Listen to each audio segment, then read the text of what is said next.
दोस्तों, मैं डॉक्टर जम्मिल आज आप लोगों को स्टूडियो में बताऊंगा एनीमिया का जनरल एग्जामिनेशन। अगर वो पेशेंट पीली चमड़ी लेके आता है, सफ़ेदी लेके आपके क्लिनिक में आता है, डे केयर में आता है, तो आपको किस तरह से उस पेशेंट को देखना है, क्या उसमें एग्जामिन करना है, आज आप लोगों को इस वीडियो में यही बताऊँगा। तो ये एक 16 ईयर ओल्ड मेल पेशेंट है जो कि आज हॉस्पिटल में आया है इमरजेंसी में। पेशेंट की हिस्ट्री है कि पेशेंट को पिछले 1 महीने से सीवियर ब्रीथलेसनेस, घबराहट, सर में दर्द, जो एनीमिया के सिम्टम होते हैं जैसे सर में दर्द होना, घबराहट होना, चक्कर आना, भूख न लगना, अनजी लगना, डिजीनेस लगना, वीकनेस होना, शरीर पर सूजन आ जाना, जैसे कि पेशेंट के चेहरे पे भी सूजन है, थकान जैसा लगना, प्रॉपर भूख न लगना, ये कुछ एनीमिया में हमें लक्षण देखने मिलते हैं। हाथ पैरों में दर्द रहना, काफ मसल में पेन होना, इस तरह की कंप्लेंट मरीज की रहती है। अगर बात करें जब कोई पेशेंट ऐसा हमारे पास आता है इसकी कंप्लेंट लेके, तो हमें उसमें क्या देखना होता है। सबसे पहले हमें पेशेंट का फिजिकल एग्जामिन करना होता है। फिजिकल एग्जामिनेशन में क्या देखना होता है एनीमिया वाले मरीज में, पेशेंट की आई देखना है आपको। पेशेंट के आई के बाद आपको टंग देखना है, पाम देखना है, हथेली देखना है और नेल से देखना है। 4 चीज़ आपको उस मरीज में देखना है। जैसे कि जो पेशेंट है एनीमिया का पेशेंट है, ये पेशेंट का एज भी आप लोग को मैं बताऊंगा तो आप लोग शॉक हो जाएंगे। ये पेशेंट का ऑन एडमिशन एज भी था, हीमोग्लोबिन जो है कि 1.5 ग्राम था। जी हाँ, ओनली 1.5 ग्राम। अगर बात करें हम नॉर्मल हीमोग्लोबिन कितना होना चाहिए, तो दोस्तों उसका क्राइटेरिया है 11, 12, 13। 11, 12, 13 रूल होता है एनीमिया हीमोग्लोबिन याद रखने का, किसी भी मेल में या फीमेल में। अगर 13 जो एनीमिया हीमोग्लोबिन रहता है वो नॉर्मल मेल में रहता है, जो एडल्ट होते हैं नॉर्मल इंसान आदमी मेन जो होते हैं पुरुष में, अगर हीमोग्लोबिन मोर देन 13 है, 13 है, तो उसे नॉर्मल बोलेंगे। उसके बाद 12 मतलब नॉर्मल जो नॉन प्रेग्नेंट फीमेल होती है, जो नॉर्मल लेडीज रहती है, महिलाएं रहती है, उनमें अगर 12 या 12 से ज़्यादा हीमोग्लोबिन तो उसे नॉर्मल बोलेंगे हम। उसके बाद 11 अगर प्रेग्नेंट वुमेन है उसमें 11 हीमोग्लोबिन है तो उसे हम नॉर्मल बोलेंगे। तो इसे 11, 12, 13 रूल बोलते हैं। प्रेगनेंसी में 11 से ज़्यादा होना चाहिए, 11 होना ही चाहिए। नॉर्मल फीमेल में 12 होना चाहिए और एडल्ट मेल में 13 होना चाहिए। तो इसे हम 11, 12, 13 रूल बोलते हैं। तो पेशेंट का जो हीमोग्लोबिन है 1.5 है ओनली। आप लोगों को दिखा देता हूँ इसकी report. Haemoglobin 1.5 gram only. 13 to 18 होना चाहिए नॉर्मल मेल में। पेशेंट का हीमोग्लोबिन 1.5 है। तो दोस्तों इतने कम हीमोग्लोबिन के पेशेंट आप लोगों ने शायद ही देखा होंगे। तो जो पेशेंट इसका हीमोग्लोबिन 1.5 है, पेशेंट को हमने जैसे ही आया इसके सारे रूटीन ब्लड टेस्ट भेजे, सीबीसी भेजा, पेशेंट का RFT LFT भेजे। उसके बाद पेशेंट का PS for comment, iron profile, सारे जो ब्लड टेस्ट है, जो रूटीन पैनल होता है एनीमिया को हमने भेजा हुआ है। उसके बाद पेशेंट को ब्लड ट्रांसफ्यूजन चल रहा है। उसके बाद अभी आप लोग को बताऊंगा मैं कि क्या एग्जामिनेशन में हम क्या क्या देखते हैं। तो दोस्तों एग्जामिनेशन सबसे पहले हम पेशेंट की आई देखते हैं। आई में हम देखते हैं लोअर पाल्पेबल कंजक्टिवा। बेटा ऊपर देखो। लोअर पाल्पेबल कंजक्टिवा देखने के लिए आपको क्या करना है, पेशेंट को सब्जेक्ट को बोलना ऊपर देखें, बेटा ऊपर देखो, और आपको आई को नीचे रिफ्लेक्ट करना है। ये आप लोग देख सकते हैं पेशेंट का लोअर पाल्पेबल कंजक्टिवा है। लोअर पाल्पेबल कंजक्टिवा आप देख सकते हैं पूरा पेल है, ये पेलार है, जिसे हम बोलते हैं एनीमिया को देखना पेलार। पेलार की दोस्तों 3 ग्रेड होती है। अगर पेशेंट का 0 अगर नंबर आता है, पेशेंट का पेलार बिल्कुल नहीं है, तो उसे नॉर्मल बोलते हैं हम। अगर माइल्ड पेलार है तो उसे 1 नंबर देते हैं। अगर सीवियर पेलार है तो उसे 2 नंबर देते हैं। अगर मॉडरेट पेशेंट को पेलार है तो मॉडरेट पेलार में पेशेंट को हम 3 नंबर देते हैं। तो ये ग्रेड 3 का पेशेंट को एनीमिया है, मॉडरेट एनीमिया पेशेंट को। ये आप लोग देख सकते हैं लोअर पाल्पेबल कंजक्टिवा पेशेंट का पूरी तरह पेलार हो चुका है। फर्स्ट साइड होती है इसकी आई, सेकंड साइड जो होती है टंग। बेटा जबान दिखाओ, सब्जेक्ट को बोलेंगे हम जबान दिखाओ, जीभ दिखाओ। जीभ आप देख सकते हैं, जीभ में आपको देखना पेशेंट की टंग पेशेंट की पूरी वाइट है। बेटा आ बोलो, आ बोलो, आ देख सकते हैं पूरा पेशेंट पेलार है। उसके बाद इसकी जो थर्ड साइड होती है दोस्तों वो होती है पाम, हथेली।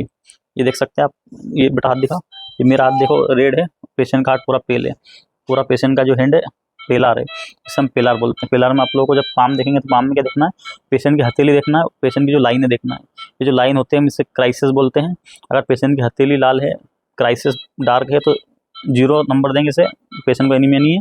अगर हथेली रेड है, हथेली पेलार हो चुकी है, क्राइसिस डार्क है, तो माइल्ड एनीमिया। अगर पेशेंट की हथेली भी पेलार हो चुकी है, क्राइसिस भी पेशेंट की जा चुकी है, पेलार हो चुकी है, तो उसे मॉडरेट एनीमिया बोलते हैं। ये देख सकते हैं आप लोग इस पेशेंट का जो एनीमिया है मॉडरेट एनीमिया है। पेशेंट को हम पाम में और क्राइसिस में डिस्टिंग्विश नहीं कर पा रहे हैं, पता नहीं लगा पा रहे हैं पेलार जो डार्क है और पेलार में, तो इससे हम बोलते हैं सीवियर एनीमिया। तो इस तरह से पाम देखी जाती है। पाम में आपको पेलार देखना है, अपने हाथ को और पेशेंट के हाथ को कंपेयर करना है। अगर आप कंफ्यूज हो तो आपका हेड पूरा रेड दिखेगा और पेशेंट का हेड जैसे एनीमिया है वो पूरा पेलार दिखेगा। तो थर्ड साइड ये होती है दोस्तों। और फोर्थ साइड में जो होती है पेशेंट का आपको नेल देखना है। जो आयरन डिफिशियंसी एनीमिया होता है उसमें जो पेशेंट के नेल स्पून से हो जाते हैं, चम्मच के जैसे नेल हो जाते हैं, या फिर ब्रिटल नेल हो जाते हैं, नेल टूटने लगते हैं। तो उसके बाद आपको क्या देखना है, इसमें नेल में आपको देखना, आपके जो नेल देखेंगे आप रेड दिखेंगे। आपको देख सकते हैं आप, जो मेरे नेल है रेड है और पेशेंट के जो नेल है वाइट है। वाइटिस हो चुके हैं, और आप इसमें ऐसे पिंच करेंगे इसे तो इसमें आपको ब्लड फ्लो दिखाई नहीं देगा, पूरा पेलर दिखाई देगा। उसके साथ साथ अगर पेशेंट को माइल्ड एनीमिया तो आपको सिर्फ नेल बेड जो है कि पेलर दिखाई देंगे, चमड़ी जो है कि नॉर्मल दिखाई देगी, उसे माइल्ड एनीमिया बोलते हैं। अगर पेशेंट को सीवियर एनीमिया है तो सीवियर एनीमिया में पेशेंट के नेल के साथ साथ जो स्किन है वो पेलर हो जाएगी। आप लोग देख सकते हैं मेरे नेल और स्किन जो है कि नॉर्मल है, पेशेंट के नेल और साथ में स्किन पीली हो चुकी है, पेशेंट पेलर है। तो इस तरह से दोस्तों एनीमिया का फिजिकल एग्जामिनेशन किया जाता है, क्लिनिकल एग्जामिनेशन किया जाता है जब कोई एनीमिया का पेशेंट आता है। तो आप लोग को इस तरह देखना है। उसके बाद में क्या चीज़ देखना है, पेशेंट को क्या क्या कोज हो सकते हैं एनीमिया के। तो दोस्तों पेशेंट को आयरन डिफिशियंसी एनीमिया हो सकता है, इंडिया में जो मोस्ट कॉमन कोज है। सेकंड होता है हेमोलाइटिक एनीमिया होता है, क्रोनिक डिजीज का करना होता है जिसे हम एनीमिया क्रोनिक डिजीज बोलते हैं। और एक होता है मेगलोब्लास्टिक एनीमिया। अगर कोई फीमेल है, जिसमें पीरियड बहुत ज़्यादा आ रहा है तो आपको मेंसेस की हिस्ट्री लेना है। बच्चे हैं तो मिट्टी वगैरह खाते हैं कि उसकी हिस्ट्री लेना है, पाई का हो सकता है। अगर पेशेंट को फीवर है साथ में एनीमिया है तो आपको हीमोलाइसिस सोचना है, उसे हीमोलाइटिक एनीमिया रहे। तो जो पेशेंट है, हमारा जो केस है हीमोलाइटिक एनीमिया का है।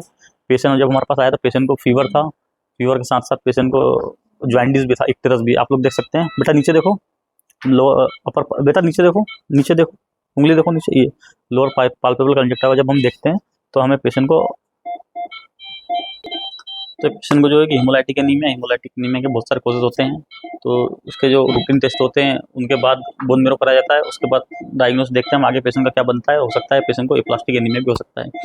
अभी आप लोगों को बताऊँ, पेशेंट को इतना ज़्यादा एनीमिया रहता है तो उससे क्या क्या पेशेंट को दिक्कत हो सकती है। तो दोस्तों जो पेशेंट को जो हीमोग्लोबिन रहता है उससे ही हमारा जो ऑक्सीजन सप्लाई होती है। तो जब पेशेंट का ज़्यादा हीमोग्लोबिन कम हो जाता है तो उसकी वजह से पेशेंट को ब्रेथलेसनेस होने लगती है, प्रॉपर ऑक्सीजन की सप्लाई नहीं हो पाती है बॉडी के अंदर।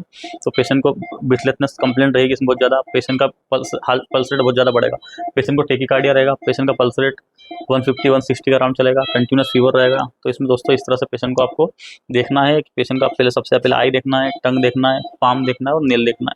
अगर पेशेंट को पेलर है, पेलर आपने डायग्नोस कर लिया है तो पेशेंट का आपको सीबीसी कराना है। उसके बाद पीएस फॉर कमेंट भेजना है, उसके बाद आपको आयरन प्रोफाइल कराना है। अगर इन सबसे आपको डायग्नोस आपका बन जाता है तो आपको उसके अकॉर्डिंग ट्रीटमेंट करना है। अगर आपका डायग्नोस सबसे नहीं बनना है तो पेशेंट का एक हेमाटोलॉजी ओपिनियन कराना है। हो सकता है पेशेंट का बोन मेरो करना पड़े। बोन मेरो, बहुत सारी बोन मेरो की प्रॉब्लम्स होती है, बीमारियाँ होती है, उसकी वजह से पेशेंट को एनीमिया हो सकता है। तो बोन मेरो के बाद ही उसका आगे का डायग्नोसिस बना पाते हैं। अगर आपका आयरन डिफिशियंसी एनीमिया डायग्नोस होता है तो उसमें हम आयरन के सप्लीमेंट देते हैं और पेशेंट ठीक हो जाता है। आयरन डिफिशियंसी एनीमिया में हमें स्पून, जब नेल देखते हैं पेशेंट के तो नेल में हम स्पून से नेल दिखेंगे, ब्रिटन नेल दिखते हैं और ग्लोसाइटिस दिखता है नेल में, जो टंग होता है उसके अंदर। तो ये कुछ फीचर जो है हमें देखने मिलते हैं। तो दोस्तों इस तरह से आपको क्लिनिकल एग्जामिन करना है एनीमिया का।